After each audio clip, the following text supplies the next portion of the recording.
Maknanya dalam hal menahan diri, maka dia akan menganggap setiap ujian itu walau berat mana pun, tetapi dia akan hadapi dengan sabar. Maka dia menjauhkan diri dia dari segala bentuk kemarahan demi menjaga keimanannya kepada Allah.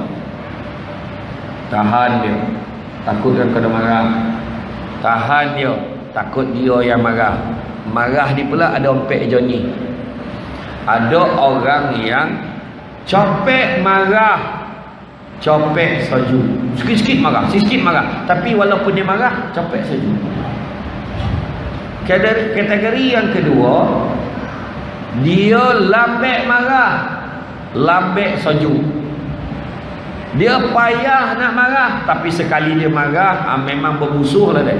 Selama-lama payah nak mujuk balik. Orang yang paling baik, dia lambek marah tapi copek sejuk. Susah dia nak marah, tapi kalau dia marah pun kejap dah baik balik. Itu paling baik sekali. Yang paling teruk, copek marah, lambek sejuk. Marah, sekali marah semua orang nak digaduh, langsung tak elok-elok dah. Tengok kita masuk kategori yang mana. Sebut pasal marah, pernah sekali Nabi pergi jumpa dengan Sayyidina Abu Bakar, berburak dengan Sayyidina Abu Bakar. Jumpa Sayyidina Abu Bakar, Sayyidina Abu Bakar pun berburak-burak. Tiba-tiba datang seorang Arab Badui, dimaki Sayyidina Abu Bakar. Pumpah, dihamun Sayyidina Abu Bakar. Sayyidina Abu Bakar tengah berbual dengan Nabi, berhenti sekejap. Dia tinjau Arab Badui tu, dia sambung balik berbual dengan Nabi. Bila sambung berbual dengan Nabi, Nabi tersenyum. Kali kedua Arab Badui itu meningkatkan volume maki itu. Dia tambah, dia maki lagi, pumpam, dia bagi kat Sayyidina Abu Bakar. Bila bagi kat Sayyidina Abu Bakar, sekali lagi Sayyidina Abu Bakar padam. Kemudian Sayyidina Abu Bakar sambung balik berburak dengan Nabi. Bila sambung berburak dengan Nabi, Nabi sekali lagi tersenyum. Kali ketiga Arab Badui itu sambung makian dia. Kali ni Sayyidina Abu Bakar tak tahan. Sayyidina Abu Bakar bangun, menghadap Arab Badui itu, disambut dia. Segala binatang yang ada kat kebun dia, daripada kecil sampai besar, semua sambut dia. Daripada kambing sampai unta, semua sambut dia. Masa itulah Nabi bangun, Nabi tinggalkan Sayyidina Abu Bakar tanpa memberi salam. Pada ketika itu Sayyidina Abu Bakar sadar makna marah batu Nabi. Bayangkan, tanda Nabi marah, Nabi bangun tanpa bagi salam, tu marah benar dah tu. Kita kalau bangun tak bagi salam, kita tak anggap marah lagi. Melainkan nak kena tampar sampai bergagal tak tu, sah marah ada ni. Tu baru tahu marah. Tapi Nabi bangun tak bagi salam, marah betul Nabi. Maka lepas itu apa berlaku? Sayyidina Abu Bakar dia kejar Nabi. Ya Rasulullah, ya Rasulullah, janganlah kau biarkan aku bingung. Kau beritahu aku Rasulullah, apa salah aku ya Rasulullah? Nabi pun beritahu, waktu kali pertama kau dilemparkan kata-kata kesat oleh orang itu dan kamu teruskan bersabar, aku tersenyum kerana aku terlihat seramai-ramainya malaikat duduk di keliling kau dan semuanya mendoakan kesejahteraan kau sebab kau sabar. Kali kedua, bila dia teruskan melemparkan kata-kata kesat kepada kau dan kau teruskan bersabar, aku tersenyum kerana lebih ramai lagi malaikat datang dan semuanya mendoakan kesejahteraan kau. Tetapi apabila kau bangun, kau membalas balik cacian dan makian orang itu, pada ketika itu semua malaikat yang ada tadi menghina engkau, ditinggalkannya engkau, dan tempat itu tadi digantikan oleh syaitan dan iblis, dan semuanya menghasut engkau supaya teruskan makian itu. Itu sebab aku bangun meninggalkan engkau. Syaitan, kau bagi lagi, kau bantai lagi, dia sedang elok ni, dia tengah diam tu, kau bagi lagi. Itu kerja syaitan. Setan memang gama kalau kita tak sabar. Itu sebab kita kadang-kadang bila marah macam-macam kita cakap. Sampai ke rumah dah minum, dah mandi, tu lepas semayang kita mana boleh fikir, kenapalah aku cakap macam tu. Marah anak pun macam-macam cakap, kau ni tu lah dia tak penganang budi, dia memang garam dengan kau, dia tak halalan susu dan kek kau. Keluar tu, habis dengan susu-susu tak halal. Lepas tu bila anak tu dah tak balik, mana Henden pun satu. Dia cakap macam tu kenapa lah, mulut jahat batu. Allah. Sebab apa? Sebab tadi waktu kita marah, setan yang cucuk kita. Tapi bila tenang dah ingat Allah Ta'ala balik, baru kita ingat. Itu sebab penting menjaga sabar. Sebab tak sabar ni jadi macam-macam perkara. Ada seorang perempuan, dia nak naik kapal terbang, tapi kapal terbang lambat lah, delay 2 jam.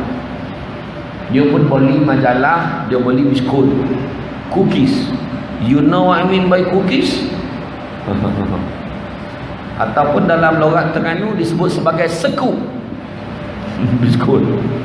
Dia pun duduklah dekat airport tu, dekat kursi panjang tu, dia duduk, biskut tu kat tengah-tengah, adalah seorang lelaki kat belah sana, kat kursi yang sama. Perempuan ni pun sambil baca majalah, ambil skoping. Lelaki tu ambil skoping. Apa hal lah ni? Ambil skoping, dia ambil skoping, selang-sali. Dalam hati ni, kalau tak ramai orang dah lama aku tampar dia ni. Skoping, selang-sali. Lalas sekali tinggal skoping yang lagi biskut tu. Dia nak tengok lelaki tu buat apa. Lelaki tu boleh ambil patah 2 bagi dia 1. Dia punya marah lah. Dia marah, dia pun bangun. Lelaki tu terpingung-pingung. Poilah dia. Tak lama lepas tu kapal terbang pun sampai. Dia pun masuk. Dah sampai dalam, dah tenang, dah relax. Dia nak baca balik buku dia. Nak ambil cermin mata. Dia buka beg tangan dia. Baru dia perasan yang biskut masih ada dalam beg tangan dia lagi. Mana biskut tu tadi lelaki tu punya. Nampak tak? Bila kita marah, kita lupa nak tanya. Bila kita marah, kita tuduh orang macam-macam. Rupa-rupa daripada kita marah, lelaki tu tak boleh pakai. Rupa-rupa baik tak lelaki tu. Mana tak baik, makan selang-sali dia tak marah pun. Siap yang last tu patah 2 bagi dia. Sebaik-baik orang, yang lelaki tu pun confused. Apa salah aku? Apa hal? Agak yang last tadi dia nak semua kan? Kalau kita ada sabar tadi, cuba tanya, cik, kenapa cik makan biskut saya? Tak adalah, ni saya punya. Ya. Sekejap, tengok ambil. Iyalah, ya Allah. Saya sambung. Sambunglah. Sambung boleh makan. Kita gamar menuduh tau. Lelaki memang selalu kalau tuduh macam ni. Nak beritahu. Faham orang lelaki? Kita sabar yang perangai perempuan ni. Biarlah apa pun terjadi. Semua perempuan perangai biasa macam tu lah, kecuali yang datang ke alam damai ni. Macam tu lah. Cover saya siap cover. Tak ada lah sabar. Lalu bagaimanakah ciri-ciri orang yang sabar menurut Al-Quran? Ciri-ciri orang yang sabar di dalam Al-Quran, seperti mana dijelaskan Al-Quran dan firman Allah, dan berapa ramai para nabi yang berperang bersama-sama mereka jumlah besar dari pengikutnya yang bertakwa. Mereka tidak menjadi lemah kerana bencana yang menimpa di jalan Allah, tidak lesu dalam diri dia dan tidak menyerah. Allah menyukai orang-orang yang sabar. Surah Al-Imran ayat 146. Makna daripada ayat surah Al-Imran tu, kita tahu ciri-ciri orang yang sabar tu ada 3. Ada 3 ciri orang yang sabar. Ciri yang pertama, iaitu disebut tadi, tidak menjadi lemah pemikiran dia, mental dia tak jadi lemah. 1, iaitu disebut sebagai mawahanu. Tidak mawahanu, iaitu dia tidak menjadi seorang yang takut dan tidak menjadi seorang menjadi lemah semangat. Tak. Sabar ni kadang cakap sabar kan, jomlah pergi, tak apalah, biarlah dia tak nak. Itu bukan sabar, itu takut namanya. Dia maknanya dia tatapkan diri dia, bukan jadi lemah. Tak apalah, biarlah dia bersabar. Itu bukan sabar. Lain. Kan. Dia selamba dia ambil duit kau boleh biar. Sebenarnya macam ni, rezeki masing-masing. Itu bukan rezeki dia, itu rezeki dia. Biarlah dia. Ya dah. Jadi makna macam tu. Tak naklah orang kecoh-kecoh dia, tak nak. Itu bukan sabar tu dah. Bukan sabar. Macam saya itulah. Dapat duit ceramah kat Johor. Salam-salam sign. Saya ceramah 1 jam 30 minit. Tanya sain. Masa tu dah ponik, 3 ceramah hari tu dah ponik. Sain. Dia pun bagi envelope ke saya. Mak borek Kau borek nak ni? Alhamdulillah tuan rezeki kata. Saya pun dia bagi cash. So saya pun cakap dengan assistant, berhenti kat bank Islam tu nak bank in. Sebab apa? Orang perempuan dia boleh bau tu. Tu sebab kita pernah masuk duit tu dorang. Saya minta kamar pakai duit banyak.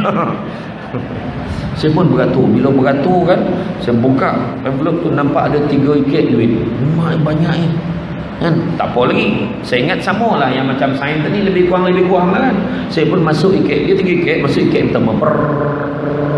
Mak 10,000. Yang kedua tu dah maksimum lah kali masuk. 2-3 kali masuk. Ada 2 ikat ni, yang 10,000 tadi. Ada 2 ikat pun masuk ni.